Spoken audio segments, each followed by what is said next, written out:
Hello, everyone, and welcome to the first episode of the new year for Weekly Oscar Talk, our first 2022 episode. I'm joined, as always, by Anthony and Ben. And Hi, everyone. Happy New Year. today, yeah, Happy New Year. A new year has started. And today, since it's New Year, we are going to be going over some of our favorite movie moments and stuff of last year. And we are also going to be going over the Golden Globes and SAG Awards, some predictions for winners and nominations there, because both of them are coming up this upcoming week. Before any of that, getting into the news, not much news this week, really just one thing. Next Goal Wins, which has been, it's Taika Waititi's next movie, has been in the Oscar talk for, I think, 2 or 3 seasons now, because it's been delayed so much. We've maybe discovered why they finally have been delaying it. They're now replacing Armie Hammer with Will Arnett. So they're replacing one Batman with Lego Batman. Apparently Armie Hammer doesn't have that big of a role in the movie. So it's not like they're having to reshoot a major role here, but still significant enough, I would say. I like Will Arnett too. So what do you guys think of this decision? Is Michael Fassbender still the lead of this film? Like, is Armie He is, Hammer yeah. was his role? Okay, so Armie Hammer's role was supporting. Yeah. Yeah, because I would be like, I'm not sure that you can mount like a huge awards campaign on Will Arnett, but I think you can Yeah. with Fassbender, and I love Will Arnett from his Arrested Development days. I think is a very talented comedian, and he definitely works in with the Taika Waititi uh, style of comedy. So I think this is a great trade. I'm very excited. Definitely. Yeah, and was Armie Hammer ever Batman?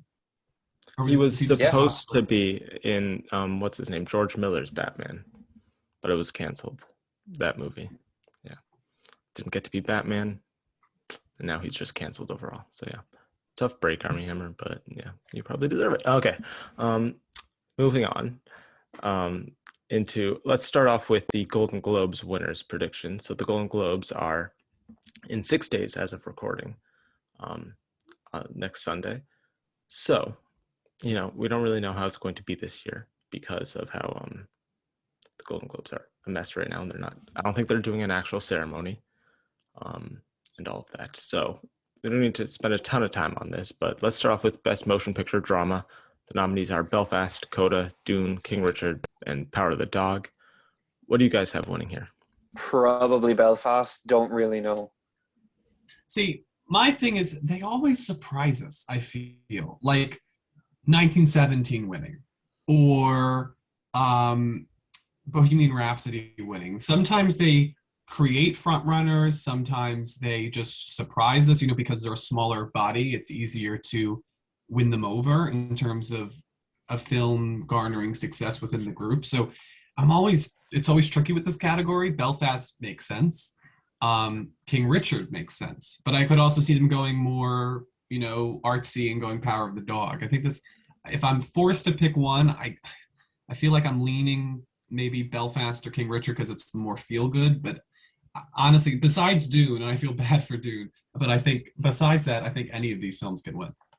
Yeah, I'd honestly say I don't think King Richard or Coda could win.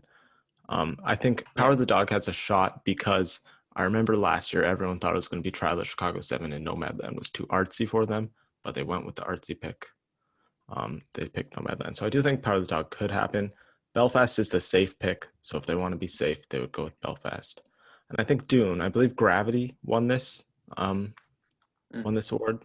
So I do think they could, and it's also easily the most popular of all of these movies, the most seen. So I think that could happen as well. I will say I'm pretty though, sure it's the only one the general audience has seen. Like, Probably. certain of that. I will say though that I didn't hear a lot of dissension in terms of the Nomadland discourse. Like a lot of people, I feel like a lot of people liked it.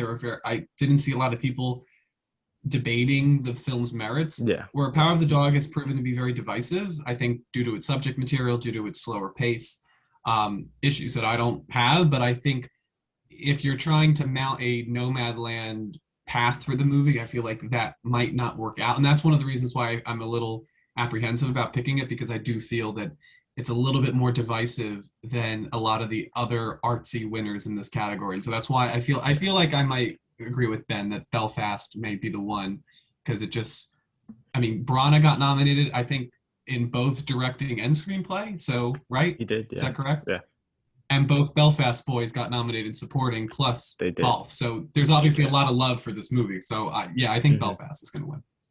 Yeah, I think I'll probably agree with that just because it's a safe pick. But I would say look out for the other two I mentioned, Dune and Power of the Dog. Now into a bit of I an think easier Dune one. has a small chance. Yeah, I do think Dune does have a shot, just because. It's such a uncommon film in this type of like Lord of the Rings. It was different because that was known. Like we knew how it was going to end because it was a very popular series, and they had filmed them all at once. With Dune, we're still, they haven't shot the second part. We don't even know if it's going to be 2 parts or a trilogy. So there's a lot up in the air with Dune, which it could be interesting to track if that affects its awards chances in terms of the future of the franchise. Definitely. So now best motion picture, musical, or comedy. The nominees are Cyrano, Don't Look Up, Licorice Pizza, Tick Tick Boom, and West Side Story. I personally would have West Side Story winning this, but I would say look out for Don't Look Up. Those would be my two. I agree. How about you guys? You agree? I think Same. Don't Look Up should win, but I think West Side Story probably might win. Yeah, I agree. I think West Side Story is what I would pick, but I say don't be surprised if Don't Look Up comes in here because it is the type of film that if this organization got behind it, then they got behind it. As we saw last week with our debate, if you love the movie, you really, I think, love the movie. I don't think there's a lot of tepidness with this film. If you are tepid, you're not nominating it. So if you nominated it, that must mean they like it, and that could then warrant it a win here. It did get So into don't be screenplay surprised. as well. So Yeah, which is they do like competitive it. this year. Yeah, because West Side Story, of course, didn't, and that was Tony Kushner. So True. Yeah. I'm going to predict West Side Story, but Don't Look Up. Don't be surprised. Yeah. Look out for Don't Look Up. Now, Best Director, Motion Picture. We have Kenneth Branagh, Belfast, Jane Campion, Power of the Dog, Maggie Gyllenhaal, The Lost Daughter, Steven Spielberg, West Side Story, and Denis Villeneuve for Dune. This is tricky. Will Jane Campion continue her dominance over the Best Director category? No, Steven Spielberg's going to win. Yeah, that's what I'm kind of thinking. I don't think it's going to be Campion. I think it's funny because I could see Spielberg winning. Especially because they nominated him for The Post. So, and stuff like that. They obviously like Spielberg even when other organizations don't. They'll nominate him. So I could see him winning for this. I wonder how much the more subdued response to West Side Story now that we're a month out from its release, if that's affecting the enthusiasm to vote for something. Because again, as we've been saying, I don't think box office hurts a film, but there is an enthusiasm when you feel excited by a movie. And I don't know if people are excited by West Side Story as much as they were before its release. So Campion could pull off a Zhao type win. Again, adhering to the artsy narrative. So maybe lean that way, but also they may just love Branagh and they may want to give it to Branagh or Denis. They may respect the craft like they did with Sam Mendes. This category could go completely all over the place. Though I agree with them. I feel like Spielberg maybe is an easy answer because he's such a name and it's such technical craft. You can see the direction on display. Yeah. I would say anyone but Maggie Gyllenhaal could really win here. Unfortunately. And they love musicals. Look at their Bohemian Rhapsody, La La Land. They love their music and movies. Yeah. If I had to pick just one, I would say, I'd say Denis Villeneuve and then Spielberg as my number 2. Okay. So now best performance by an actress in a motion picture drama. We have Jessica Chastain, Eyes of Tammy Faye, Olivia Colman, The Lost Daughter, Nicole Kidman, Being the Ricardos, Lady Gaga, House of Gucci, and Kristen Stewart for Spencer. This is a tricky one for what the Globes will pick. What do you guys think? All but Kristen Stewart have won Golden Globes before, which I think is interesting. So is this the time, do we crown the new face with Kristen Stewart? I think that's possible. I don't think so personally. I've never been confident in her award chances due to the film's smaller scale and it's not overwhelming support. I love the film and I think it would be a deserving win. But as the more time goes by, the more I'm thinking Olivia Colman might just take it for round two because, I mean, Lost Daughter is nominated for Best Director. That's pretty impressive. So they love the film. They love her. I mean, look at when Jennifer Aniston won for the everybody thought she was going to win for the morning show, and then Olivia Colman wins for The Crown. You know, and also she didn't win, or no, she did win. She did win for The Favorite here. So She did, yeah. they obviously love her. They don't seem to want to stop loving her. But I also think Jessica Chastain could also surprise because again, if they love the movie and they saw the movie, maybe it goes all the way because it's a big showy performance and a great last scene. Definitely. I agree. Olivia Colman and Jessica Chastain with the chance of Nicole Kidman. I don't think anyone else. I would say, I think Olivia Colman is still my number one to win the Oscar. I don't think she's going to win here. I would say, personally, for me, it's between Chastain and Gaga. I do think Gaga could win this.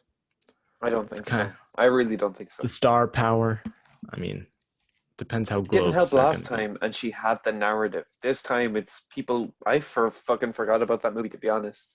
Like, Yeah, I but genuinely have. she was up against a stronger narrative with Glenn Close that year. I don't think there's anyone with as strong of a narrative against her this year.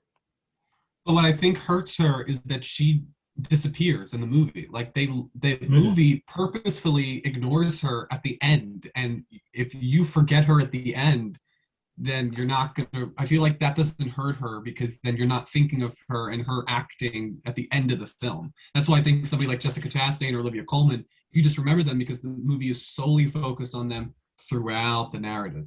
And it's interesting here that there are no Best Picture nominees, I believe, in this category. Correct? No, there So are not. all of these women are standing on their own, and I think the more attention you bring to yourself, the better. And I think Chastain and Coleman are doing that in very different ways. Coleman more subdued, Chastain more showy. Yeah. We also, this is a small, I mean, they've added more members. This is still a small voting body. And I don't think anyone campaigns themselves as good as Jessica Chastain does. She knows how to campaign. So if she campaigns to, I don't think anyone's campaigning to him this year though, but I think she's putting her name out there a lot. So she'd probably be my number one here. I'm going to stick with Coleman. Same. Coleman, yeah. I think she's my number one for the Oscars, but it seems like too subtle for them, I think. Those two are tied number one for me right now. Yeah. Makes You're sense. true, because Andra Day won in this category, and that's a very Jessica Chastain. So maybe Jessica Chastain is the one. That's a really tough race between the two. But then, then Frances went to win the Oscar with the more subtle performance, You're right. So maybe Jessica Chastain, but I think if Jessica really keeps working it and Chastain, it's like I know her personally. Chastain, me and Jessica go way back.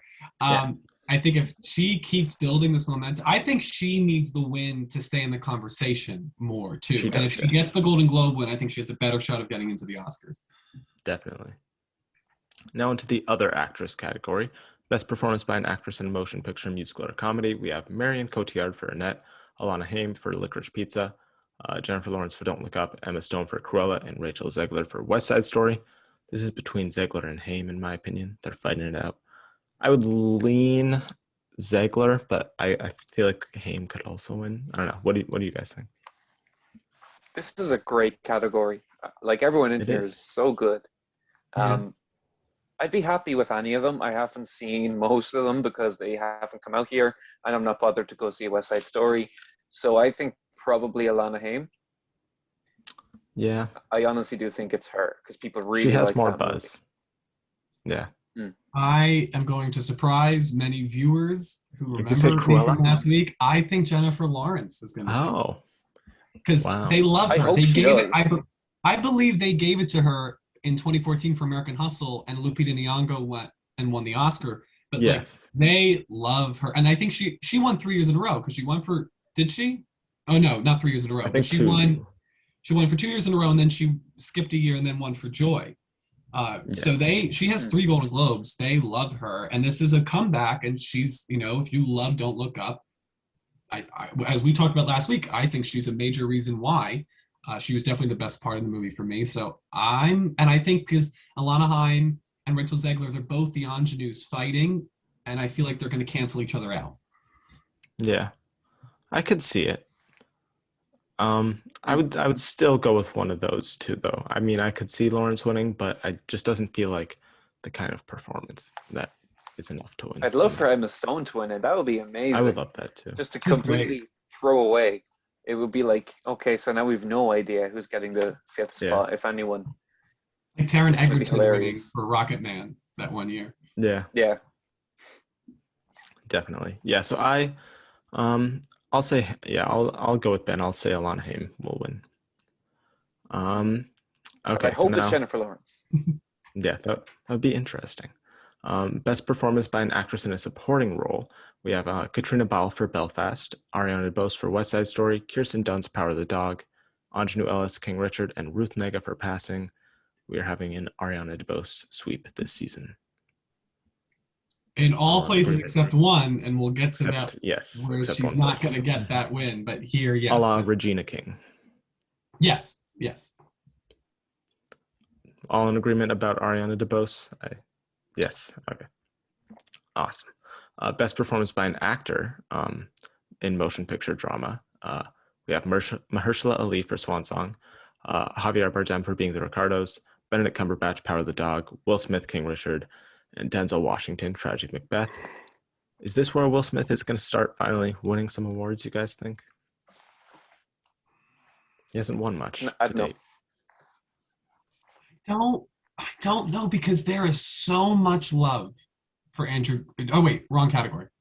He's winning. He's got his own category. Yeah. He's got his own category. But like, I feel like my whole thing with Will Smith is that I feel like he is getting in there more because of Will Smith than the movie.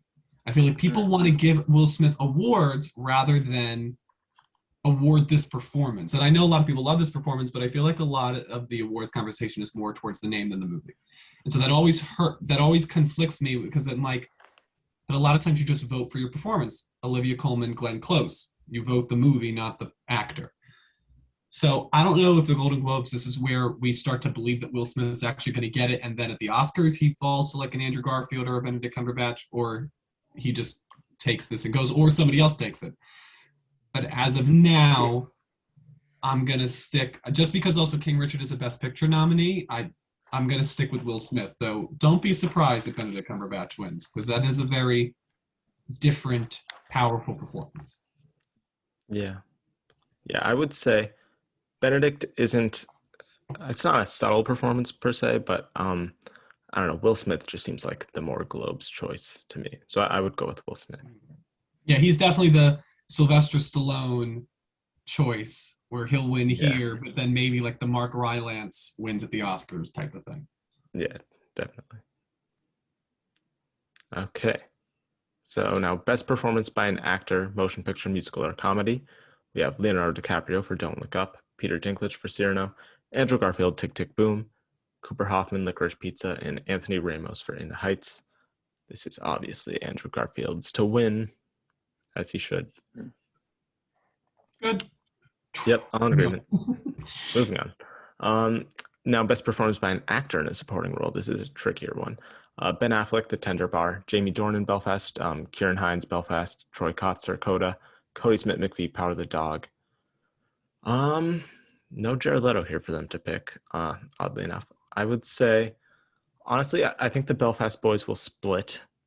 I don't think enough people will have seen The Tender Bar. Cody Smith-McPhee is too subtle. Troy Kotzer for Coda? Everything you said is exactly what I was thinking. But I feel like he would be kind of like a Yoo Jung-yoon win, because he's more unknown. It's like the first time most people are seeing him, but she didn't win here. Jodie Foster upset. The thing here, Jodie Foster was a name. There's no name here. I mean, Ben Affleck kind of, but nobody's seen that movie. How many people saw The Mauritanian at that time? Granted, The Mauritanian, by the way, we'll talk about The Mauritanian later, because it's on my list of movies. It's a good movie. But great movie. The Tender Bar, I didn't even know that they'd screened that movie. I thought they were still filming it, to be honest. Like, I was shocked. So I think maybe Ben Affleck, I think they could also just see, because he's probably not going to be nominated for the Oscar. Like, if they I can see them doing a few pointless wins here where it just makes us all feel defeated inside. So I wouldn't rule out Ben Affleck entirely because enough people saw it to nominate him. Yeah. I guess. And Troy Kotzer would be a Paul Raci type of nominee, and he didn't win. So he wasn't nominated at the Globes. He was, I believe. So I don't think so. I think his first place. I think the Oscars. Oh no, you're right. He wasn't. It was SAG. Right, yeah. It was SAG. I was thinking of SAG. Yeah. You are right. So yeah, maybe Ben Affleck, but I don't know. I feel like Jack's theory, his inner monologue, I think is what is going to happen. Ben Affleck is too small. The Belfast boys are going to cancel each other out, as they will the entire season. Yep. Cody Smith-McPhee is too small and too subtle. And if he was a bigger name, maybe, but I think because he's a smaller name, that also doesn't help him. And therefore, I think, Troy Kotzer. It's a heartbreaking. Oh, you just have to watch a scene when he feels. Yeah, that scene alone. Jones's that's enough. It is, yeah. I would say Troy Kotzer, but I would definitely say the only person he should look out for would be Ben Affleck. I don't think anyone else could upset him. Here, yes. Yeah. So best screenplay motion picture, they merged them all here. Paul Thomas Anderson, Licorice Pizza, Kenneth Branagh, Belfast, Jane Campion, Power of the Dog, Adam McKay, Don't Look Up, Aaron Sorkin for Being the Ricardos. They just can't not nominate him. I don't know. What do you guys think here? This is Don't tricky. Look Up. I can see that maybe happening. I just think so. Don't Look Up, or see, the thing is, they never gave Adam McKay anything. I don't think, because The Martian and Steve Jobs won for picture and screenplay the year of The Big Short, and Green Book and what won screenplay in 2018? Green Book won. Green Book. It won screenplay. The Golden Globe. I believe so. Yeah.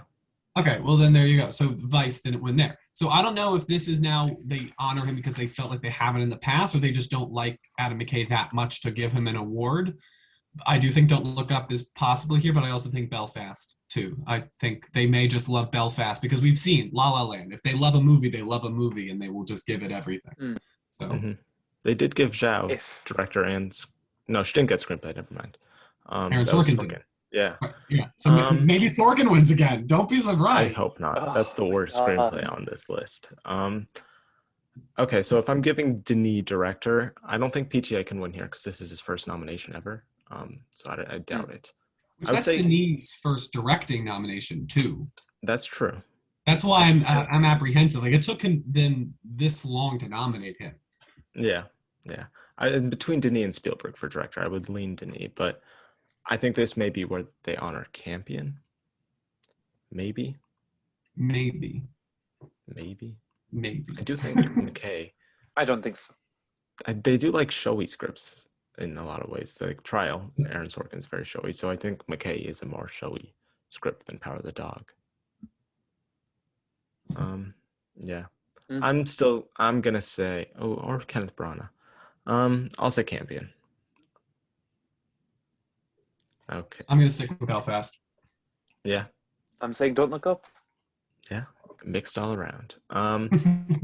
So best original score motion picture, Alexandre Desplat, The French Dispatch, Jermaine Franco, Encanto, Johnny Greenwood, Power of the Dog, Alberto Iglesias, Parallel Mothers, and Hans Zimmer, Dune.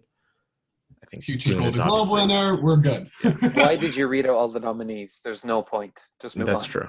Dune. I could see Johnny Greenwood's possible. Don't listen. I thought Let It Go was a surefire thing, and this group gave it to the Mandela Long Walk to Freedom song. So they could always surprise.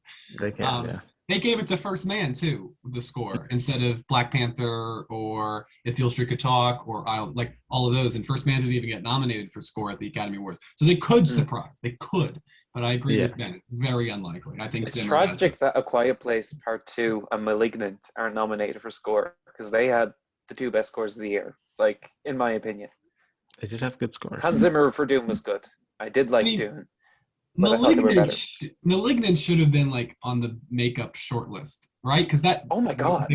I watched it last night the first time. Yeah, it's ridiculous. I watched it last night. Like, it blew. Like, that is a filmmaking James Wan is a genius, guys. Like, I was so proud of him watching that. Like, as he cares what I think, but I was just so happy that he pulled off such a crazy movie. You have to be so artistic to think of something like that. Such a Oh, brilliant mind. I will die on the hill that I think The Conjuring, at least the second one definitely, probably the first one too, should have gotten a production design nomination for building that house. That Malignant should have gotten the production design, to be honest, because the way that they film just move on. Sorry, I could go on about Malignant forever. I think we're stretching a little here. Okay, so now on to Best Original Song Motion Picture. Be Alive, King Richard. Dos Orguitas, Encanto. Down to Joy for Belfast. Here I Am from Respect. And No Time to Die from No Time to Die. I think Billie Eilish is going to win. Yeah. As she should. Best song. I would love Billie Eilish to win, but I don't think Spectre won here. I don't know if this is the Bond group. The Oscars are the Bond group. They seem to go crazy. Sam Smith did win here, yeah. Oh, he did? Okay, then maybe. Did, yeah. Maybe. Don't discount Beyonce. Never discount. We have a lot of stars here, which I think is interesting. You have Lin-Manuel Miranda. You have Beyonce. You have Billie Eilish. Van Morrison. You know what? I disagree. Everyone's always like, don't discount Beyonce, but she never wins. In every single conversation, she never wins. So, like, it's true. But King Richard is the most highly regarded film that she's contributed to, I feel. Like, The Lion King was not an Oscar darling. King Richard is.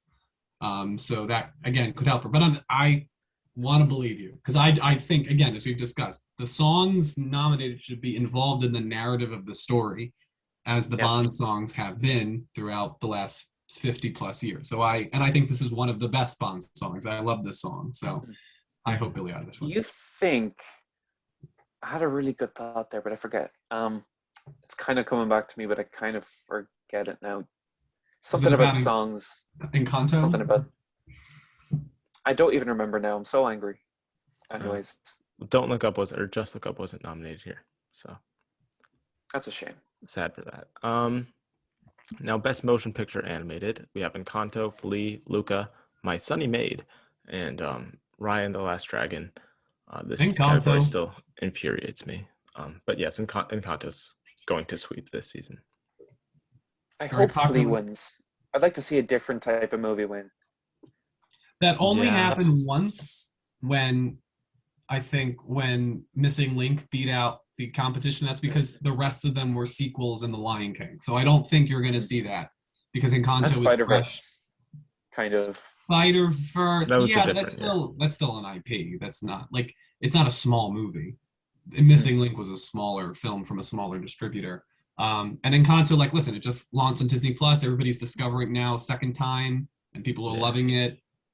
You know, I still haven't seen it. That's on me. It's great. It's deserving too. That's what's great too. It's not like very popular on TikTok. Very, very popular. I hear I've just downloaded TikTok all the time. I downloaded it last week. You're gonna hear some Encanto songs then.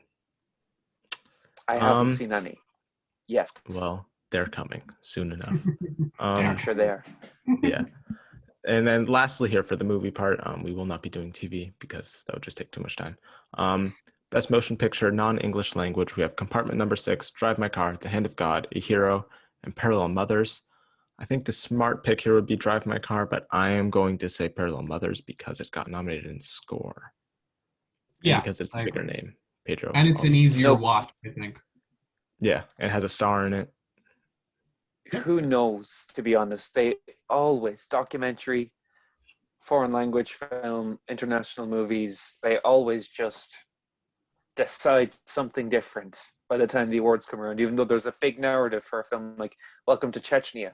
Had a great narrative, and then it was just completely shut out. Like, got a great visual effects nom, was a really interesting movie, but nope. Like, this stuff just happens. So I wouldn't be surprised if they went with not Parallel Mothers and not Drive My Car. Drive My Car seems to be a critical favorite. It seems to be a more critics favored movie, where Parallel Mothers seems to Pedro Almodovar is a very accepted, very well-known filmmaker. Penelope Cruz is probably a Golden Globe winner, probably for Vicky Cristina Barcelona, if not others. So and also again, it appeared somewhere else on the list, usually means for this group that they liked it enough to nominate it. So yeah, and I think the 3 hours hurts this group for Drive My Car. Definitely. Yeah, so those are the Golden Globes predictions. Now we're going to do the SAG super quickly, right after we exit the meeting. Less than a minute. Okay. Now going into our predictions for some of the SAG nominations, which will be released in about a week, January 12th. Quick note here at the beginning. There are issues with the West Side Story screeners that will be factoring into our predictions here. They were, for some reason, sent to a lot of the other guilds, but not the SAG guild. So, yeah, there's a likelihood it will be snubbed in some places, as has happened with other movies before. Or Ansel Elgort. You know, this could have been his shot to really get into the awards season. Could have definitely happened. So starting off with the film ensemble, I would say the safe picks here would be Belfast, Power of the Dog, probably King Richard. I'd say Don't Look Up, and then if I'm not putting West Side Story in there, I would put Coda in there. You skipped out for me at least. You named 3: Belfast, Don't Look Up, and Coda. Did you have the 2 others? Belfast, I said Belfast, Power of the Dog, Coda, Don't Look Up, and King Richard. Those are my 5. Okay, makes sense. I can't disagree. I would say also but look maybe out for Dune. Maybe I would say look out more for The Harder They Fall. I feel like that's a movie that they could honor. It seems kind of like something that could happen. But yeah, that makes sense there. So now onto film actress. I'd say Kristen Stewart, Jessica Chastain, probably Lady Gaga, Nicole Kidman, and Olivia Colman. I mean, I feel like that's kind of predictable. That's my 5. And I think Olivia Colman is winning here. I think so too, yeah. She did not win for The Favorite. Glenn Close won here. So they kind of, I feel like they have a, so what we saw with the and Lady Gaga won here. Yeah. Well, no, Lady Gaga won here? Didn't they tie? No, it was Lady Gaga and Glenn Close at the Critics' Choice, not at the SAG. Yeah, they tied at Critics' Choice. I knew they tied somewhere. But we saw this with the Golden Globes when Aaron Taylor Johnson beat Mahershala Ali for Moonlight. He won for Nocturnal Animals.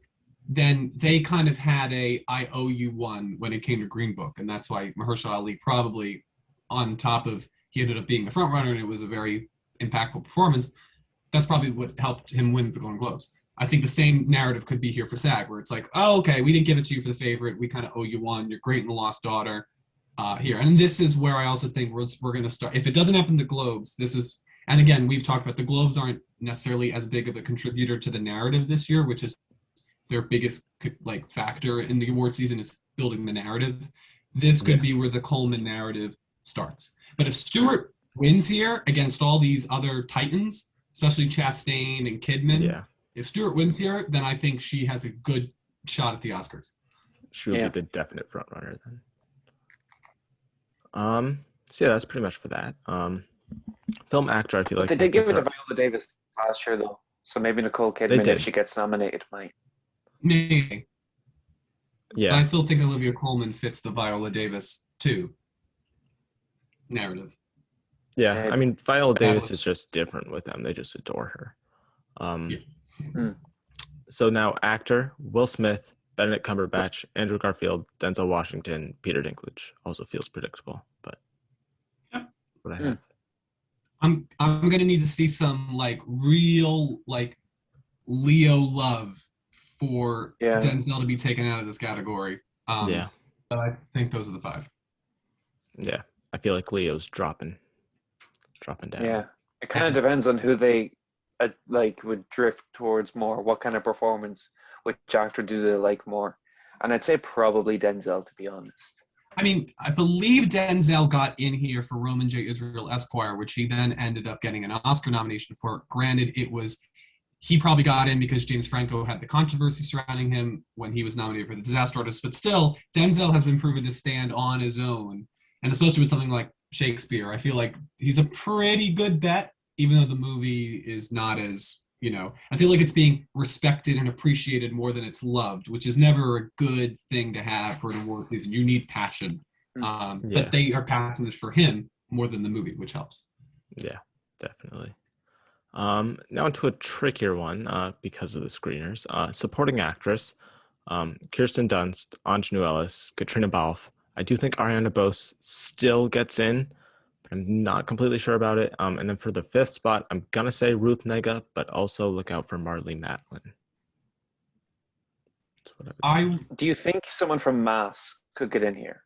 I No. wish, but I think that movie's just dead, sadly. Yeah, I agree. I think it just never materialized in any way. I think that if don't be surprised if Ariana DeBose misses, and if she does, Marlee Matlin or Kate Blanchett. You know, she was in Don't Look Up and Nightmare Alley. They may go with her for Nightmare Alley, but I do think Nightmare Alley not being as popular may hurt her. But I would probably say the five you said, and I think Kirsten will take this because people love Kirsten Dunst. Yeah. They really respect her, and this may be the time to honor her. And this could start a trajectory to the Oscars. I don't think Kirsten Dunst is out of the water, as some others have said. No, I don't think she is either. I think as what happened with the SAG when Regina King was nominated, who I believe Emily Blunt won that year. So For a Quiet Place. Kirsten Dunst could be that. I could also see Anjanou Ellis being that person. I feel like she's also got a lot of support. Yeah, and also if Ariana DeBose misses, I would honestly have probably Judi Dench getting in there, or Marlee Really? Matlin. Possible. Yeah. I mean, this is the category that look at like Hillbilly Elegy getting in here. So something can surprise, and something controversial could surprise. Yeah. She was actually good in Hillbilly Elegy. That was the difference. She was. That was the difference. Good. The only really good part of that movie, in my opinion. Yeah, obviously the only good part of the movie, but still good. Mm-hmm. Okay, so supporting actor, I would have Cody Smith-McPhee, both the Belfast Boys, Kieran Hines and Jamie Dornan, Troy Kotzer, and I really don't want to say it, but I do think Jared Leto is going to take the fifth spot. I see who don't else know. would replace him. Maybe Mike Faced, but I don't know. Nope, I think those are the five. Yeah, I'd say look out for Mike Faced, but that's pretty much it. Okay. I think he's deserving. I think he's the best part of that movie for me. What hurts him is that, spoiler alerts for West Side Story, for a 16-year-old musical. 3, I 2, don't know. 1. No. Wait, let me take off my headphones. Take off your headphones. Oh, he doesn't I'm surprised you don't know, Ben. He dies halfway through, or 2/3 of the way through, and he's not in the end. So you don't remember. I feel like that hurts him because, again, you're not thinking of him at the end of the movie. So I feel like lots of people are still honoring and shouting out his performance in particular, though. So I do think his name is still in the zeitgeist.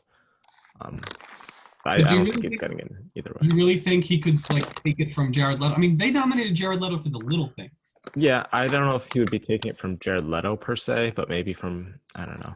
I don't think he's getting in there, but maybe from Jamie Dornan, maybe? I don't know. Maybe, and my thing is maybe Troy Kotzer, but if I think Troy Kotzer is the front runner, he is, yeah. It's then what? I'm not gonna. Is he the Regina King? Is he not gonna get in here because he's not he's not a well-known actor, and so he doesn't it's a Paul Raci type of thing? I don't know, or it's a Yalitza Aparicio thing. I don't know. Maybe Troy Kotzer doesn't get in and somebody else gets in, but I don't know if it's Mike Face. It could be Bradley Cooper for Licorice Pizza. I could see that happening. I could see J.K. Simmons for being the Ricardos happening. Yeah. Yeah. Who knows? I would still go with the five that I said. And that's all of them. They only really do the acting stuff, so that's SAG. There's stunt ensemble, but I mean, you can. Oh yeah, sorry, they didn't have that on Gold Derby. They don't ever. There's no point in even trying because they never just do. Irishman and Joker got nominated. John Wick 3 didn't. Wonder Woman won. Wonder Woman 1, yeah. Yeah, and John Wick 2 wasn't even nominated that year. John Wick 3 wasn't. The Old Guard wasn't nominated. No, but Wonder Woman won the year John Wick 2. The first Wonder Woman has won both times. I was talking about Wonder Woman 84. Well, and Wonder Woman 2017 also won. That is a true tragedy. I would probably, just quickly, I would probably say No Time to Die, Matrix. Nope. You don't think No Time to Die is getting a They're nomination? not going to nominate that. They just don't for some reason. They just never do. Tenet wasn't even nominated, and that was the only stunty movie last year. Yeah, but No Time to Die is Bond. I feel like that Bond is I feel like synonymous with No Time to action. Die will get in. And Matrix, I think, again, it has a higher, like the Matrix people is like, it's a higher form of franchise. I feel like they have, again, despite some of our feelings around the movie, I feel like Yeah. people respect the Matrix more than other franchises. So I feel like that will probably get, it's also, it just came out, so it's more in the Yeah. conversation. I'd probably say Matrix, No Time to Die, Shang-Chi, because it is, the martial arts, the bus fight. That's definitely the most action of the Marvel movies. Yeah. And then I don't know. Does Black Widow get in? That definitely had the more action than Spider-Man, but Spider-Man then probably gets in because it's the most well-known. I mean, Could Avengers Dune. Endgame won this. Dune. So maybe, yeah, I'll probably go Matrix Resurrections, Shang-Chi, No Time to Die, Spider-Man, and Dune. That'd probably be my 5. I don't know. I would also say, I mean, West Side Story has screener issues, but I mean, there's a lot of dance choreography in that. It's true. I would not be Kind of shocked if stunts West Side itself. Story pulled off a stunt ensemble. You It'd actually be might be right. deserving. I'm going to predict the power of the dog, Spencer being the Ricardos. Spencer. What else would not be surprising? The Lost Daughter and King Richard. That's what I think will probably be King nominated. Richard, King maybe. Richard for all the tennis stuff. For all the tennis hitting. I'm gonna take out Shang-Chi for my prediction and put in whatever Jack said a second West ago. Side. West Side. I think that's a very SAG stunt ensemble type of. I mean, yeah, I would say it's deserving because I think remembering those dance moves is just as hard as stunts. I mean, it depends on what you consider a stunt. Yeah, I mean, I think maybe Power of the Dog when Cody Smith McPhee fell off the horse. That's a stunt. So maybe that. We are entering the new year. 2021 was an interesting year in film. Ups and downs.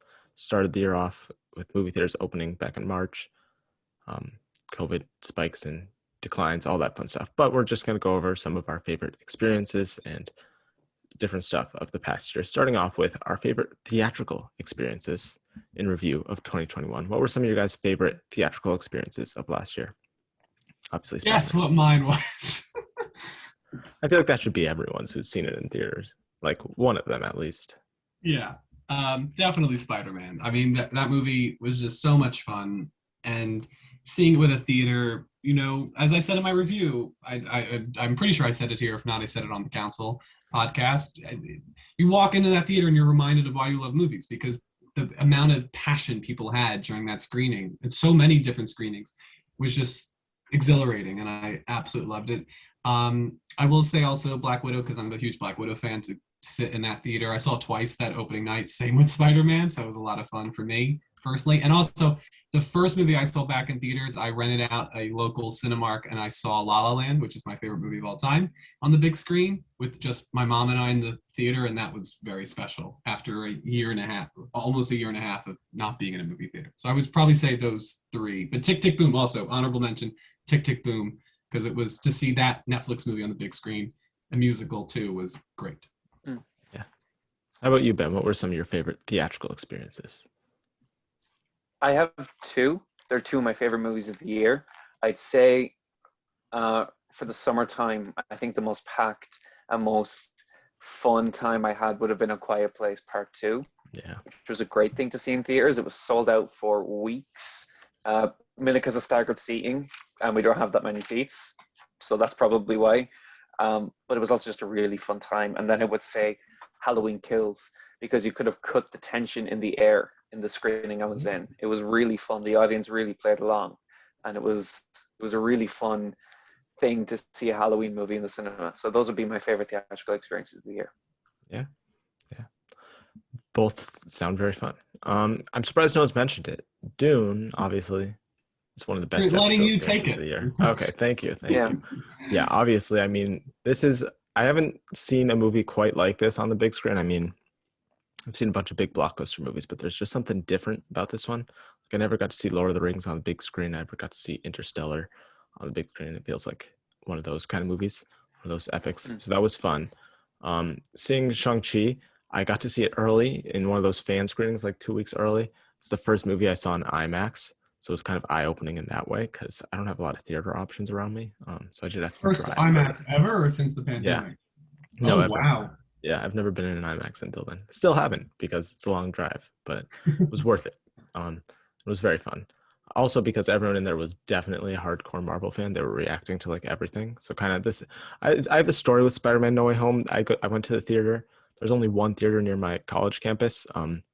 And I went there. Every single seat was filled, even like the front ones, like where you break your neck. And there was a fight while the movie was starting over seating. It was fun, but also the movie itself was lots of reactions there. And also West Side Story, I saw that in theaters, and there was only two. There were two other girls from my college who were there, and then we just sat together and watched the movie. So it was all fun. Yeah, so that's some of our favorite theatrical experiences this year. I'd also say Quiet Place Part 2. That was the first movie I saw in a while in theaters. So yeah. But because the pandemic is still going around, lots of streaming movies, lots of movies debuting on streaming. There's plenty of movies to watch at home too. What was some of your guys' favorite at home viewing experiences of this past year? Well, I have four. Ooh. Obviously, the best experience of the year was texting all my teachers for online school saying, "Yo, I'm not coming in today," and I know it's because Zack Snyder's Justice League is coming out. I've written an article for the school newspaper about it. You can read it. That can be my work for the day. Go away. I'm watching this movie, and I had one of the best days of my life. It was just incredible seeing that movie. Having my parents bring me up food from the shop. They drove over to my grandmother's house. They bought me stuff. I was so happy. It was amazing.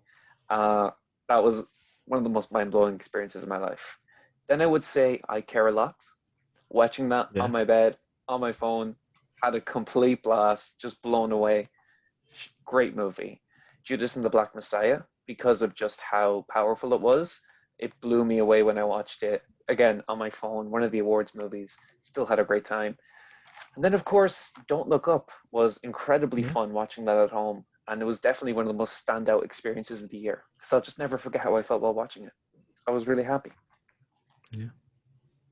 So for me, I'm very fortunate to live in a place where there are a lot of theaters that screen Netflix movies. So like a lot of the Netflix movies that I love, 3 of which are in my top 4 of the year, I saw in a theater for the first time. So I would say that a movie that I only saw at home and that really resonated with me was Coda, Apple TV Plus's film, which I really enjoyed. And that was a really lovely at home, like I did it as a matinee and it was a lovely afternoon. So yeah, I'd probably say Coda, but there's a lot of great Netflix movies that they only improved on second watch, even though I was watching them at home, and I'm sure we'll talk about them. So yeah, definitely. For me, I would say one of them would be Zack Snyder's Justice League. I do think that was a fun experience watching at home. Definitely. 4-hour huge movie, lots to talk about with that. Also Mitchell's versus the Machines. I didn't have high expectations for that, and it just blew me away. The Harder They Fall was super fun to watch. And also Mass. I remember watching Mass at home. It was rainy out, just the perfect mood for the movie. Passing was good at home watch too. Yeah, definitely. So yeah, lots of fun at home viewings. So we're not going to separate it by gender or anything this year. What were some of your favorite performances supporting lead, male, female, of this past year? I mean, choose. There are so many.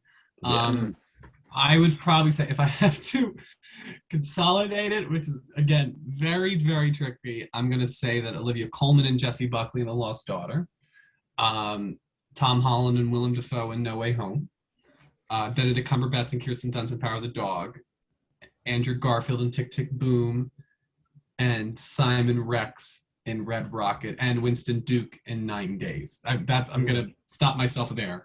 Those are good picks. I can't. Those are all like I want to give them all trophies and awards. Oh, Nicolas Cage in Pig was another fantastic performance. I would say those are mine that I love. Oh my God, I'm so sorry. I have so many names. I'm just I have my letterbox open of all the movies I saw, and I scrolled down and I forgot. Woody Norman in Come On, also extraordinary. And I'll give Daniel Craig in No Time to Die too. I thought it was a very He fitting, was. nice performance. I still need There's to so see. many. Come on. Really need to see it. Waiting for it to be rentable. How about you, Ben? What were some of your favorite performances of this past year? I have 7. I whittled it down to 7. I haven't seen The Lost Daughter. I'm going to watch that after this, and I'm looking forward to it because I think it's going to be really good. So I have Rosamund Pike, and I care a lot. Yeah. Brilliant performance, brilliant actress. Dominique Fishback in Judas and the Black Messiah just blew me away, and I'm so happy that she's getting more work. Annabelle Wallace in *Malignant* was freaking amazing. Just holy shit, what a performance. Ray Fisher in Zack Snyder's Justice League, obviously. Teyona Paris in *Candyman* I thought was the best part of the movie and was a really good anchor for it as well. I thought she did a great job. Great face acting. Like her eyes can speak a million words, and I think she's really talented. And then we have Jodie Foster and Tahar Rahim in *The Mauritanian*. They were just great. I just never got over their performances or that movie. Yeah, all good picks there. So it's interesting. I don't think we have much overlap here. One of my favorites was Tessa Thompson in Passing. I also like Ruth Negga in that movie, but Tessa Thompson needs more of a spotlight on her because it was she had the more difficult job, in my opinion, of the more subtle work, the more internal work. She nailed it. Also, of course, Kristen Stewart and Spencer. I thought she did amazing. Martha Plimpton in Mass is another person who's not getting nearly as much credit as she should be. I know everyone's talking about Ann Dowd, but I feel like Martha Plimpton was easily the standout for me in that movie. I mean, there's one monologue in particular where she's remembering something. The camera's just on her face the whole time. It's amazing. I really wish she was getting some attention for that, but sadly she isn't. And West Side Story, Ariana DeBose, obviously, so charismatic, takes your attention every time she's on screen, as did Mike Faist, who I think was also amazing in that movie. Jodie Comer in The Last Duel was amazing, and sadly, not many people are remembering her. Andrew Garfield, Tick, Tick, Boom is, I think, the best lead male performance this year. Obviously, both of everyone in Judas and Black Messiah, pretty much. And both I also, supporting performances. yeah, they're all supporting. Yeah, exactly. Who cares if he got nominated for supporting? I'm happy he got nominated. Yeah, To be honest, like I was delighted. He was worthy.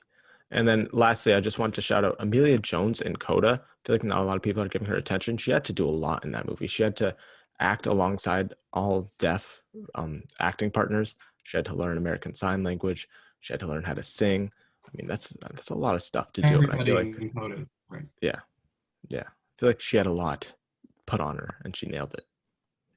I just want to throw out a couple more that came to my head. Yeah. Jessica Chastain and Tammy Faye is really, really great. Yes. It's the type of movie that you're going in thinking it's Oscar bait, and whether I think that the fact that I think the movie works at any part is solely because of her and Andrew Garfield. But she's great in that. Emma Stone in Cruella, we talked about. It's the type of role that she really just poured everything into it. And then 2 from Annette. Adam Driver from Annette, and also Devin McDowell, who, spoiler alert for Annette, 3, 2, 1. At the end of the movie, the doll that has been their child the whole movie is a real actor, a young child actor at the end of the movie. And she's not only singing, she's acting alongside and singing opposite Adam Driver, and she completely holds her own with Adam Driver. It is such a great scene, the Sympathy for the Abyss song. And I have to talk about her. Also, we didn't mention Kristen Stewart for Spencer, which I think is very deserving. Yes, I gave her a quick shout out, but she is very deserving. Yeah. And Florence Pugh for Black Widow. I'm going to show my favorite. I fucking knew you'd say that. Yeah. She was the best part of the movie. Definitely the best performance in a Marvel movie this year. I'll say that much. That's because I didn't think there were any good ones. I would say Tony Leung was really good in Shang-Chi, and I would also say Willem Dafoe was really good in Spider-Man. Also, Rebecca Ferguson in Dune was great, as were the Licorice Pizza people. Alana Haim and Cooper Hoffman. The Titan actors were great. Oh my God, yeah. Yeah. Vincent Lindon and Agatha Roussel were great. I just saw that yesterday. Wow. But you liked it? I loved it, yeah. Weird, but it's amazing. They're great. The film A Hero from Asghar Farhadi has a great ensemble, including an actress named Mariam Shaddai, I hope I'm pronouncing that right, but she was terrific. So I think this was such an actor's year. Like so many of these movies, such brilliant performances at their center. Definitely. Yeah. And sadly, a lot of the people we mentioned are not in Oscar contention, but maybe that's because we already know those guys they're gonna get their due. So yeah, so those are some of the best performances this year. We had a lot more blockbusters this year. What were you guys' favorites, and why is it Dune? I'm just gonna say three because, in my opinion, there's only three movies worth mentioning: Zack Snyder's Justice League, No Time to Die, and Dune. The rest, I either really didn't like, got really bored, or didn't see. Does In the Heights count as a blockbuster? No, I don't it think was so. What was the budget? Because it was like it got a big release. It did. $55 million. Let's see. What defines a Uh, blockbuster per se? 55 million. Yeah, I guess I think it's like what 70 million and higher. Probably, yeah. So I don't know. That I feel like that just had like a big. I feel like that would have been a blockbuster in like the Would have 70s. been. It was. It's like. Mm. I mean, the ones that Ben mentioned, of course. Spider-Man: No Way Home, as I continue to love that movie. Quiet Place Part 2, I thought was a really, really good sequel. Yeah. Free Guy was a lot of fun for me. That was a big surprise. I wasn't expecting to like that movie as much as I did. Black Widow, because I love Black Widow. And yeah, I think those. And it grew on me the more I thought about it, the more I watched it. I enjoyed the Suicide Squad from DC. I thought both DC movies this year were really great. Yeah, definitely. I would just mainly shout out Dune and No Time to Die here. I feel like those are what blockbusters should be nowadays. They're like, 100%. I think, stand much farther above all the other blockbusters in terms of quality and the way they spend their money and the way they look. They look like blockbusters. I did enjoy some of the other blockbusters this year, like Spider-Man, Suicide Squad. Those would also be some of my favorites. Yeah, so that's blockbuster. In the same family here, what were some of your favorite action scenes this year? Lots of good choices. No Time to Die. Anthony, just go. What? Just go. We know No Time to Die. I know what you want me to say, but I don't think that. If I'm going with action, I think No Time to Die was by far the best and really only stand out. I don't. The other blockbusters I think didn't.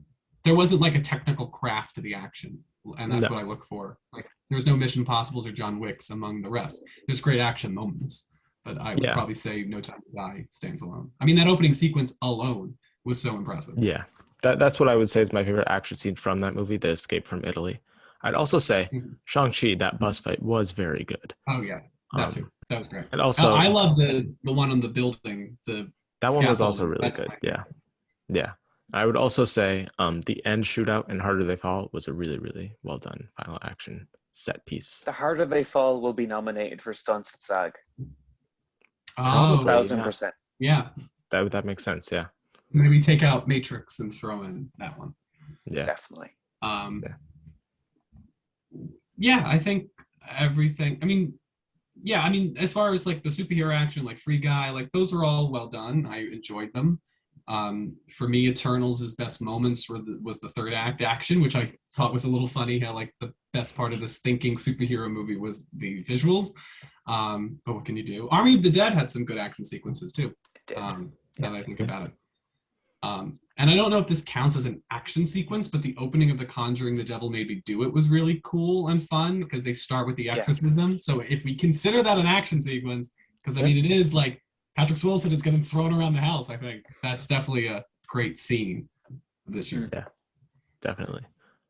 For me, only one came to mind because it was the one that just made me so excited. And that was Michael versus the mob in Halloween Kills, when Michael finally transcends and just rails through like 30 people at once. It was just stunning. And the thing about that movie is that it's so hard. Like all the Halloween sequels, you see Michael walking around, he looks so stupid walking around Haddonfield, going to like house to house, and all the 80s, 90s sequels. But this one made it seem so realistic how he could actually take out a whole town. And that's honestly something I never thought would be like something they could do. I think Halloween is obviously better when there's less of a body count because that's kind of what it's about. But this movie made it so believable that they could do that, something all the sequels have never been able to do. Yeah. I would also say another horror movie action scene. I did have fun with the malignant fight in the cop room. Yeah, She that was throws the great. chair. It was so good. That I was would also fun. say that. I completely forgot Yeah. about that. That Yeah, was I a feel fun like one. there are a lot of best action moments. As far as action movie, No Yeah. Time to Die. Yeah. But there are so many great action sequences from movies that aren't necessarily action movies. Yeah, definitely. Mm. Definitely. So now just overall biggest movies, the movies that were the biggest surprises for you this year. You didn't have high expectations, but they surprised you. What were some of these for you guys? I'm gonna say Red Rocket. I did not expect this movie to be. It's in my top 5 of the year, and I was very surprised. But that I like Sean Baker. I really like Sean Baker's other films, Tangerine and The Florida Project. But I was just so surprised with what this movie was attempting thematically and what it was able to pull off. So I'd probably say that. I'll also say West Side Story. I was not surprised. I was not anticipating, and I should have because it's Steven Spielberg. But that movie really, I think, did a very nice job remaking a classic film and giving itself purpose that I wasn't so sure it would find in its own text. So yeah, those two would probably be my biggest surprises. Yeah. I knew I would like this movie because I typically like this type of movies, but I was surprised at how deep the Mauritanian got into its subject matter. And for me, the surprise was actually learning about this story and just the atrocity that happens and still happens at Guantanamo Bay. And it's just a deeply depressing, scary movie that had a huge effect on me, and I really wasn't expecting it. I knew I would really like it because I love Jodie Foster, so there was no way I wasn't gonna, to be honest. But they still managed to blow me away, which I'm really, really think like I knew going into it was Oscar bait, but I came out of it actually wanting to see it get some nominations. So Yeah. that movie for me. Yeah. For me, I would say I didn't have high expectations for Cruella, and I think that surprised me with how good it was compared to the other live action, especially villain ones. Also, Mitchell's versus the Machines. I had no clue what I was getting into with that, and it just surprised me with how heartfelt and just well done overall it was. That's pretty much it for me in terms of surprises per The se. Leg did too. It was a really Yeah, fun that was a fun surprise. surprise. Yeah, Mhm. I was That's how I surprised by the described that. tone that he took with it, the tonal approach. Yeah. It was Um, brilliant. Oh my god, was I'm yeah, not over it. was very good. Now on the other end of the spectrum, biggest disappointments of this year. I'm gonna just start off being the Ricardos. Sorry, you're terrible. And such potential. I was hoping I would like that because I've liked both of Aaron Sorkin's past movies, but no. Also, House of Gucci, big disappointment. So much potential as well. Cherry, I thought looked good from the trailers, but was a complete mess, especially directorially. Way too much flair and just way too messy, and no message. Just completely had nothing to For say. which one? Cherry, Cherry. Tom Oh, Holland. Cherry. Yeah. Also, Free Guy. I didn't like Free Guy. Okay, now you guys can go. I'm just Yeah. gonna say every Marvel movie except Black Widow really disappointed me this year. I didn't get to finish Eternals, but I saw the first 2 acts, and I'm just shocked at the work that Chloe Zhao handed in. Like, I'm genuinely shocked that she would hand in something so subpar and unexciting, because all of her movies have actually been really exciting, in my opinion. Like, Nomadland has some really exciting, enthralling moments, but Eternals had none of it. Shang-Chi, um, the visual effects were just terrible. Like, I just couldn't get past them, and it really distracted me for the entirety of the movie, and the comedy didn't work. Same in Spider-Man. And I was so disappointed because I thought it could have been so much better. It wasn't enough for me just to see them. I wanted to, I don't know what I wanted to see, but I know it wasn't that. So I was really disappointed. And I thought all the actors, including Willem Dafoe, did not do a great job, in my opinion. How dare you So disrespect Willem I Dafoe? was sad because I really thought it was going to be fun, but it wasn't for me. For me, I would probably say Don't Look Up was probably my most disappointing. Ben and I both, I think, picked our Opposites. other favorite, which, hey, that's what's great about film, is that one movie can work extraordinarily well for one person and not for the other. But Don't Look Up, Matrix Resurrections, Ooh, and I'll say Nightmare Alley. I think there was a lot of Mm. great ingredients there, and it didn't really amount to everything. Especially when you get to the end and the last shot with Bradley Cooper. It's like that's one of the best acted frames of the year, and the fact that the movie couldn't capitalize on all of its good merits, that was disappointing. Also, being the Ricardos, I felt like Aaron Sorkin shouldn't have directed this movie, and if he didn't direct it, I think we would have had a really great behind the scenes drama. If it was given to a more confident director. So those, but I mean, there's a lot. Those are the disappointments. They're not the worst per se, but I would say those are the ones that I was really, when I came out of the theater, I was just like, oh man. Yeah. Yeah, I agree with most of those. Okay, so now on to our next category. Favorite quote or line from a 2021 film. I have a decent amount here. What do you guys have? I have one. One? What is it? We really did have everything, didn't we? From Don't Look Up. Oh, that's a good Just one. so Yeah. impactful. Yeah. Because I think That's a right good now one, we yeah. have everything. We have a planet, and in 50 fucking years we might not. So wake the That's hell up, true. Christ! Come on. That's a good quote. That's why I like it so much. I will say, I love the line from The Lost Daughter. I think it's something to the effect of being a mother is a crushing responsibility. Yeah. Um, Yeah. I love that line. But I also love Pain Only Makes You Stronger from Black Widow. I thought that was a very touching line that's used effectively throughout the movie. Yeah. So I'm not going to say it all, but that fear quote from Dune, that I must not fear, fear is the mind killer, fear is the little death that brings total obliteration, all that stuff from Lady Jessica, and it ends with "Only I will remain." That's an amazing quote. I could probably recite it off my head right now, but I'm not going to do that. Judas and the Black Messiah has a lot of quotes that I really like. I like anywhere there's people, there's power. I forget exactly what Lakeith Stanfield's character says, but like he says that sometimes a badge is more scary than something along those lines. Then a gun. Yeah, than a gun. Sometimes a badge is scarier than a gun. Yeah. Yeah, exactly. From Passing, I liked we're all of us passing for something or other, aren't we? I thought that was a cool quote. Tick Tick Boom. That's what it is to be a writer. You just keep throwing them against the wall and hoping against hope that eventually something sticks. I thought that was a fun one. Not fun, kind of like depressing. Anything Andrew Garfield said this year was great. Yeah, pretty much. Yeah. I loved his Tick Tick Boom line when it's I don't know if he said it, but it's the line of, why does it take a catastrophe to start a revolution if we're so free? I think it's something like that. Yeah. That's great. And then his spoiler alert for No Way Home, 1, 2, 3.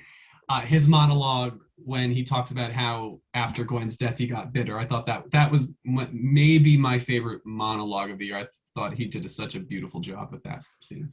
Yeah, agreed.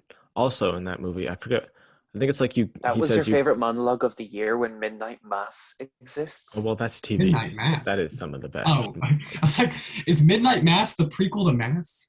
Yeah, it's the sequel. It takes place at midnight. It's the monologue that comes to mind first. I'm sure there's a lot of great monologues, but that one and how Garfield. I love Andrew Garfield. I think he's the MVP of the year. So yeah, I'd love to talk about him and parade him. Yeah. I also liked in West Side Story, life is more important than love. And when Maria at the end says, I can kill now because I hate now, I thought that was very impactful. And just because I need to add Spencer in here somehow, the only portrait that really matters is the one they use when they put you on the 10-pound note. When they take that, when you understand all you are, my dear, is currency. Thought that was a fun line. My aunt rolled her eyes so hard. She hates Spencer so much. It's so funny. I hate your aunt. No, I'm just kidding. I don't know her. Okay. Favorite trailer I thought that of this was a year. fun line too, actually. That was a great line. It's very impactful. It's from the Queen too, so it's coming from some wisdom. Favorite trailer. I liked the recent Bat and the Cat trailer. I also thought West Side Story had some good trailers. That's all I can think of right now. So I'm going to go with a movie that I didn't like, but I thought the trailer was great. And the trailer is maybe what the movie should have been more like. It should have had the energy of the trailer. And that's The Matrix Resurrections. That White Rabbit trailer I thought was really good. I also love the Last Night in Soho trailer with Anya Taylor-Joy singing Downtown. I like that movie. So but I thought the trailer did a nice job of capturing the movie very well. So those two probably would be my top two. Mm-hmm. How about you, Ben? Any trailers that stick out? Only one. I don't watch trailers anymore. That's smart. The only ones that I have been for movies I really care about. So obviously, I think the best trailer of the year was Scream. It was everything I wanted it to be. Good choice. I would also say, wait, what? Though that just the back to the best line thing. Sidney Prescott, of course I have a gun. That's a great line. Yeah. Yeah. Incredible. I'd also say here, I think the trailer was last year, so it probably doesn't count, but Judas and the Black Messiah had amazing trailers. So our favorite overall scenes from the year, what were some of your favorite scenes amongst all of cinema this year? When they deliver the waterbed and Licorice Pizza to Bradley Cooper, that's a really great, funny scene. Yeah, that scene is just terrific. The last scene of 9 Days, I won't spoil it, but Winston Duke Winston Duke in 9 Days delivers the best monologue of the year. He delivers a Walt Whitman poem, and it's so beautiful. Which is also one of my favorite movie-going experiences of the year. Should probably mention it now because it was. And then, there's nothing like seeing Andrew, Toby, and Tom reunite. Yeah. Sorry, spoiler alert. Hopefully you know at this point. Everyone knows. When they seeing their silhouettes on that building, them jumping down, that rooftop scene, nothing. And then Toby's maybe she didn't die for nothing, Peter. It's a great, for me, who loves Spider-Man, that scene is untouchable. I'm guessing that's not on your list, though, Ben. No way. No way. I felt nothing. Is Speed Force on your list? Is that what it was called? Speed Force. Speed Force. Or the Zack Snyder Justice League thing when Flash goes back in time. I didn't even think about that actually. Yeah, it would be. But there you go. We each have our. Yeah. There you go. Nice trade. That's a really great scene. But I gotta say, I think the best scene of the year is the final scene of Candyman. That was the best scene of the year for me. Finally seeing Tony Todd, that line he delivers to Teyonah Parris, and then credits. It just shook. Like, I was blown away. Nia DaCosta just did a phenomenal job. And I would be saying I'm confident with her going into the Marvels, but like Chloe Zhao. Yeah. Yeah, but more focused. I don't think the Marvels are going to span 7,000 years. True. So some of my favorite scenes. My favorite scene from Dune was the Gom Jabbar scene with the hand of the box. 2 from West Side Story. The America scene was amazing, and the Cool I thought was a well done singing sequence. The mall fight scene with the Furbies and Mitchells versus the Machines was fun. In the Heights, 96,000, the pool scene I thought was a blast too. I thought the opening to A Quiet Place Part 2, the day one, was really well done. Yes. One of my favorites. And also, since I just saw it yesterday, the house fight in Titan is all I will say. Where she does some stuff there. And I didn't see it coming. There's a lot of scenes in that movie that I didn't see coming. It's a really good movie. You should all check it out. The ending of Titan, too, is crazy. Yeah, I won't say what it is, but yeah, definitely. I'll also say my favorite since I just watched Malignant. You know the way Malignant, there's the whole movie? Mm-hmm. Yes. Yeah. Yeah, valid. I'll also throw out just the scene, the Spencer scene when they're playing the game and they're pretending to be the generals. That scene breaks my heart. And the ending of Spencer too. The ending of Pig is great. I haven't finished it. You gotta go watch it. It's so good. I know. I'm finishing it. Maybe I haven't finished Spencer yet. I'm halfway through. The last thing I saw was the currency line. Then I had to go. Okay. I'll be back. I'll say the Paciencia y Fe from In the Heights is also a great musical number from that movie. I think the No Time to Die opening is really well done, and when the Billie Eilish song comes in, it's like you just like sigh, like because it's such an intense opening. Yeah. The epilogue from The Green Knight is really great, and I'll also throw out this. I'll throw out the scene when Emilia Jones sings. She does her audition and her family's watching. That's a really moving moment. And also the dinner scene in Black Widow when the family's reunited. That whole scene really, I thought was We need more of that in blockbusters. We need more scenes where the characters are talking to each other, and I really like that scene a lot. Yeah, definitely. Anything else? I'd also say the duel and Last Duel was really well done. But yeah, that would be it for my scenes. Now going on to, I don't really like to focus on the negative too much, but I do think we should just shout out what were some of the worst movies you've seen this year. And Dear Evan Hansen. Why is it Dear Evan Hansen? Because that's a terrible movie. The worst movie I've ever seen. So it's definitely the worst of the year. Yeah. Oh my God. I haven't seen it because I don't hate myself. Again, look, I might have some movies on here that people like, but that's because I genuinely like having money and don't like wasting it on things that I know I'm not going to enjoy. And also, I also have time that I'd rather spend doing things I enjoy than pirating a movie that I know I'm not going to enjoy. So I don't watch terrible movies for a reason. I'm never going to watch Dear Evan Hansen or whatever Anthony's going to say because he's like Matrix. Never going to watch it. Like I don't value my time that much, but I value it more than watching Matrix Resurrections. I'll say it that much. But the pitiful waste of time that I did spend this year, Willy's Wonderland, Nicolas Cage, didn't say a fucking word in the movie. It is the biggest piece of shit. I would say worst film I've ever seen. Hands down. Worst film I've ever seen. It's a disaster. Whoever made it should never be allowed to touch a camera again, even to take a picture, not even on an iPhone. Take it away from him. This horrendous. Venom 2, I saw it with 15 of my friends. Aww. Shite. First of all, the stress of getting everyone a ticket was so hard. And then for the movie, thank God I saw Halloween Kills. There, my friend. I saw Halloween Kills after that, and I was so much happier. But Venom 2, horrendous. Fast and Furious 9 was just ridiculous. I've enjoyed a lot of those movies. Even Fast and Furious 8, Hobbs and Shaw, had some fun.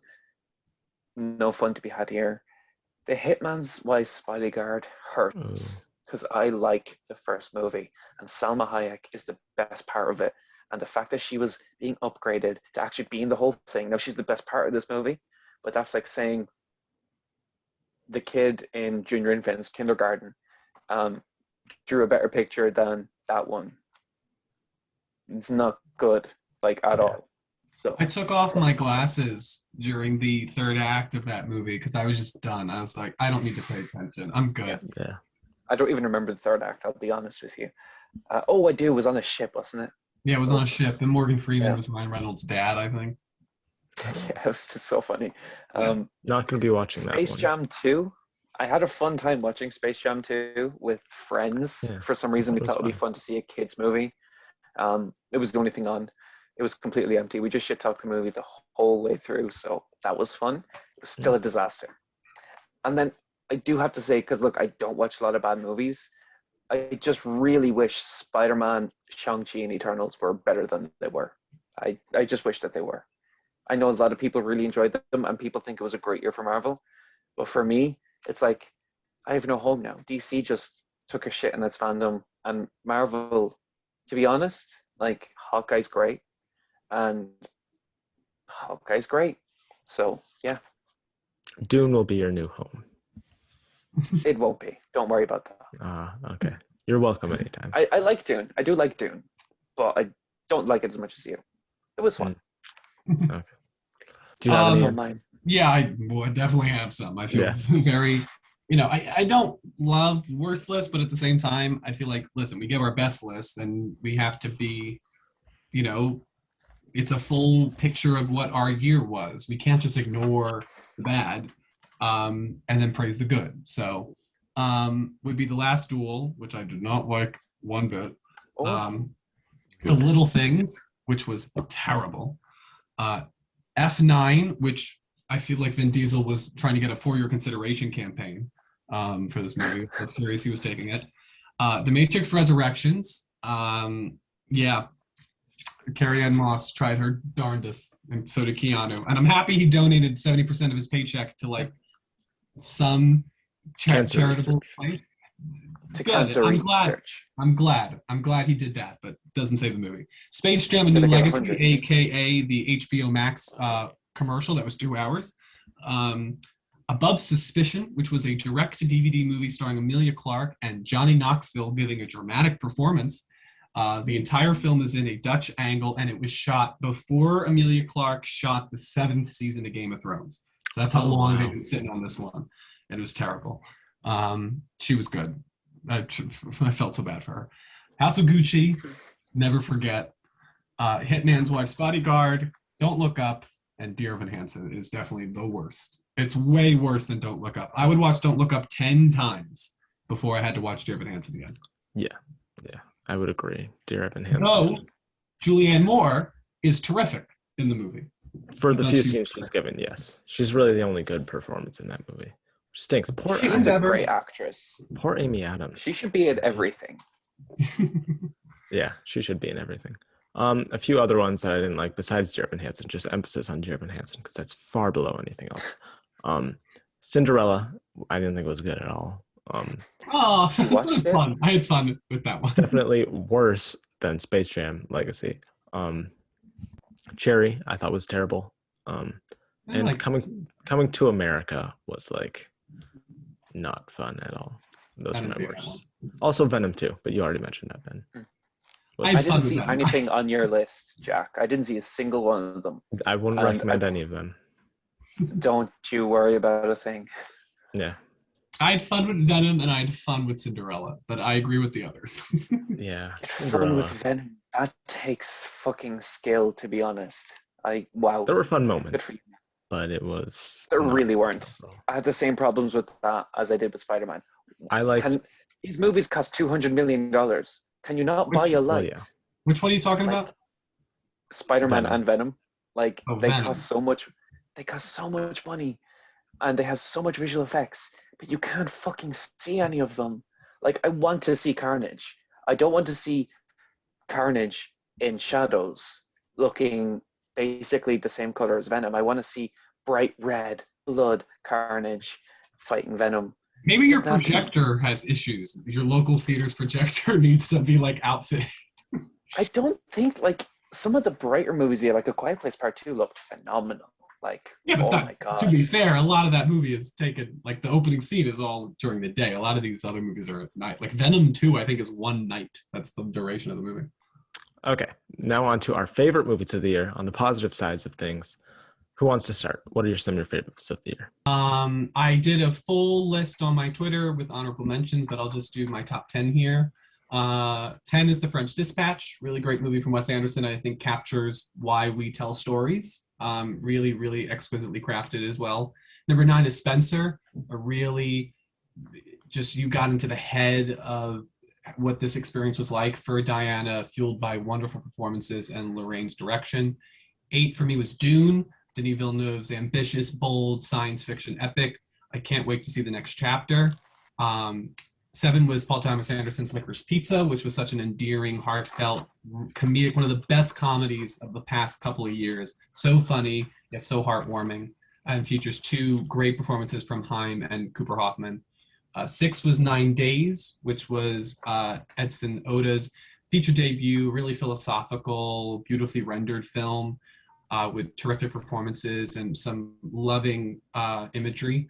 5 was Red Rocket, which was the exact opposite type of movie. This was a movie that just was reveled, but didn't mock its subject material in such enthralling and exhilarating ways.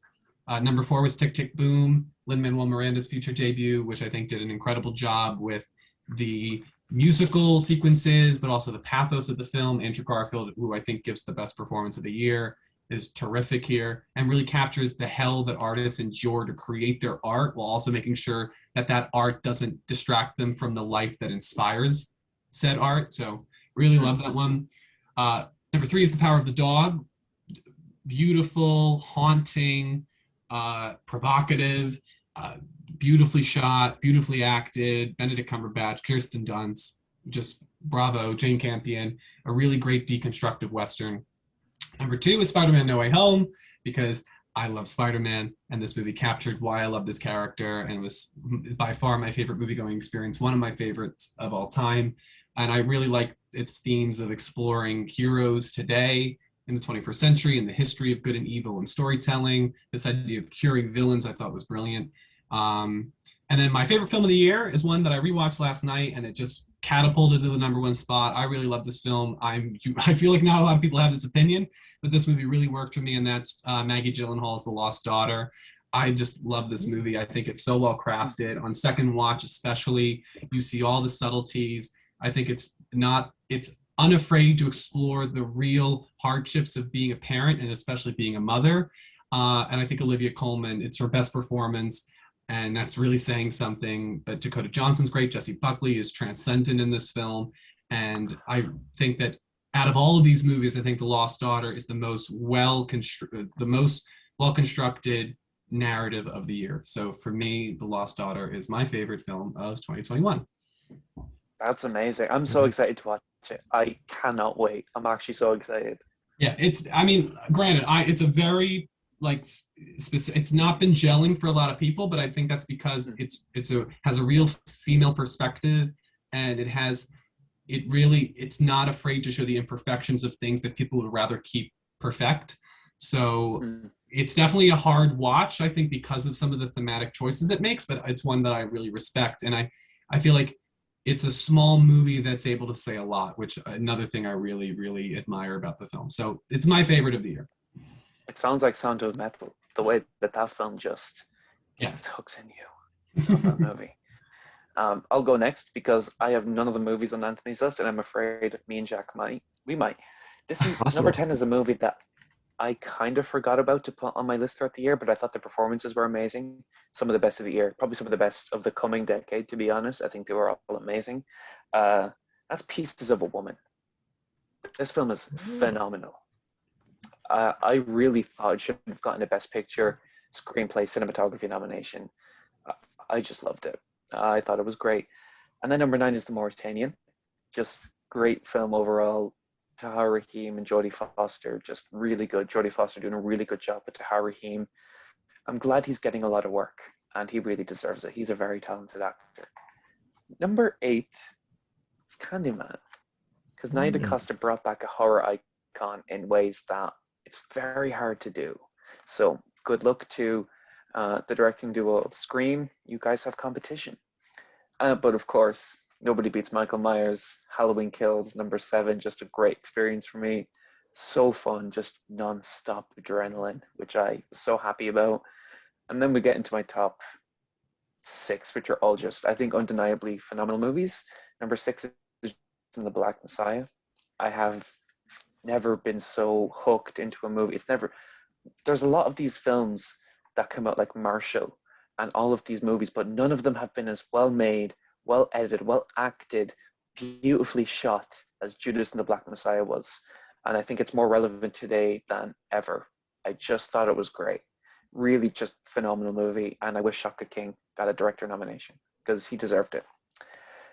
I Care a Lot is number 5 because I care a lot about Rosamund Pike, and I'm glad she won the Golden Globe for this movie because she was just so good in it. She just brought so much energy and life to a movie that was so sinister but so funny. So I just almost a 10 out of 10. And A Quiet Place Part 2 kind of snuck up on me because these movies are really good, but I wouldn't say I went crazy for the first one. I thought it was a great movie, but no passion for me behind it. Yeah, good movie, probably never going to watch it again. A Quiet Place Part 2 is a special type of movie. And I think movies that are made like A Quiet Place Part 2, that's the key to big screen success in the future. I think overall it was a really depressing year for movies. I found it to be very nihilistic about the future of Hollywood. But it's movies like A Quiet Place Part 2 that give me a lot of hope. So I love that movie. And my top 3 could honestly go back and forth. I don't know, number 3 is Don't Look Up. Just loved everything about this movie. The acting, the writing, the directing, the cinematography, the score, the editing, just so good. And I had a blast. Number 2 is Malignant. What a movie. What a mind to create this story. Just honestly, just mind-blowing. And James Wan is such a brilliant creator who designed a phenomenal story. are like this is the type of movie like upon rewatch. Like people always say that upon rewatch, like the seeds are sown so intricately. It's beautifully shot, just phenomenally shot. The production design is amazing. The acting is amazing. The makeup and visual effects are all just crazy. The script is phenomenal, but the score, this type of synthy, like getting you hyped up kind of score is the type of score I love. And it reminded me of the Weeknd, sort of the Weeknd's new album, like In Your Eyes and that kind of vibe. And I love that. So I thought it was great. And number one, I can never forget seeing Zack Snyder's Justice League, and I own it. And that in and of itself is just a huge thing for me in my life. And it was just a brilliant movie. Everything I could have possibly wanted, and somehow more. So 10 out of 10 for that movie. Loved it. Yeah, good list. So for my list, I just want to say at the top, there are some movies I have not seen. I have not seen Licorice Pizza. I have not seen Come On, Come On. I have not seen The Lost Daughter yet. There's a few others. I haven't seen Green Knight. That's all I can think of right now. But I have some spots missing. But in no particular order, really. I have The Last Duel. I have In the Heights. I have Mass. I have Power of the Dog. I have West Side Story, Mitchells vs. the Machines, A Quiet Place Part 2. And then I would also have Teton and Judas and the Black Messiah. But in my top two spots, who are tied for the top two currently, would be Dune and Spencer. Those are the only perfect scores I've given this year. I think they are both perfect in every way possible. Dune, I think, is the perfect blockbuster and epic, and just everything Denis Villeneuve did, unlike anything I've truly, really ever seen. Spencer was just also unlike anything I feel like I've seen before. Both very unique theatrical experiences, both very distinct visions from both of the artists there. And I did just see Teton yesterday. I'm not sure where it would rank on my top 10, but it'd be pretty high. I think it's just it shows, it's a great tale of, what would you call it? Like, Gender identity. That, and also just, like unrequited love, like people who will love you no matter what, and the people who won't. Yeah. So yeah. It was just outside my top 10. I really wanted to get it on there. Honestly, for me, it's like I have a top 12 that also includes Pig and that film, because those films really are all deserving of the honor of being my favorites. Yeah. And it just surprised me so much throughout, which I love when a movie does that. And also Mass.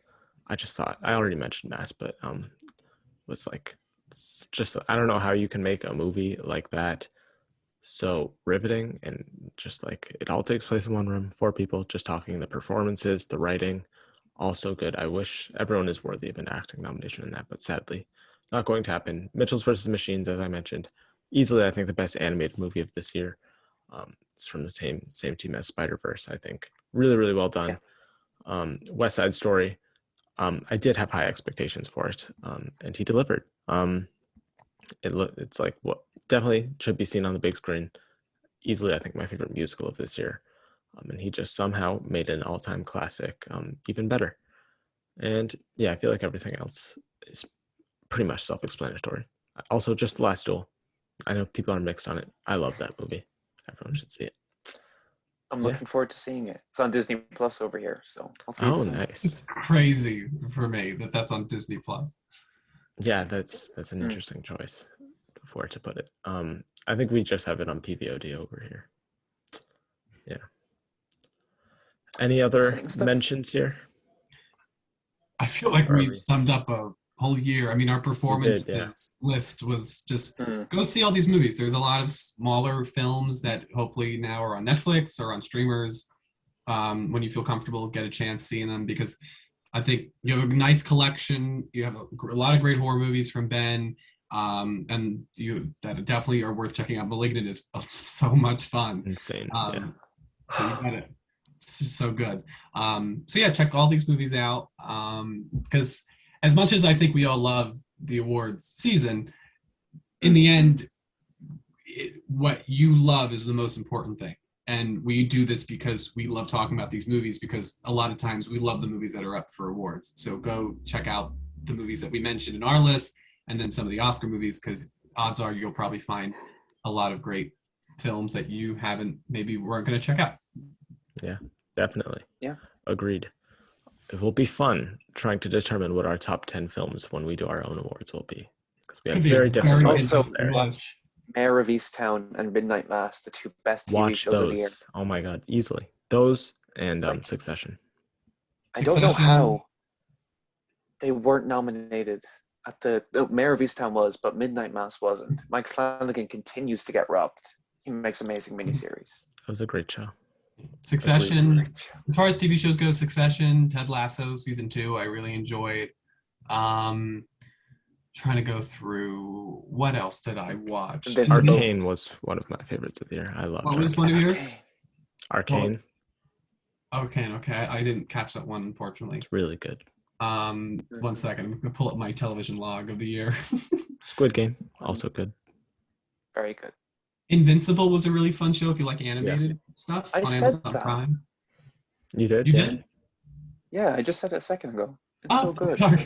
I love that. Was great. Only Murders in the Building was a really fun watch. The White Lotus was really good. Yeah, White Lotus was good. I really loved Sarah Paulson's performance in Impeachment as Linda Tripp. I thought she was extraordinary. I tried so hard. I know. I couldn't. But she's great. And then, again, I think it's very clear. I love Marvel. So WandaVision is definitely on my list. I love that show. I've seen it 7 times. What If was my favorite Disney Plus show of the year. That's like your favorite Marvel thing, right, Ben? It's honestly my favorite Marvel project.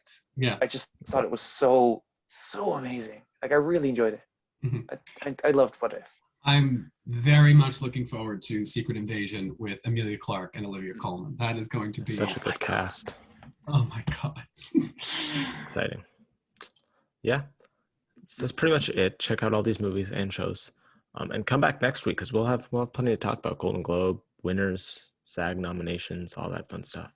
So yeah, like the video, subscribe, comment your favorite movies of the year down below, and do all that fun stuff. And see you next week. Hi, everyone.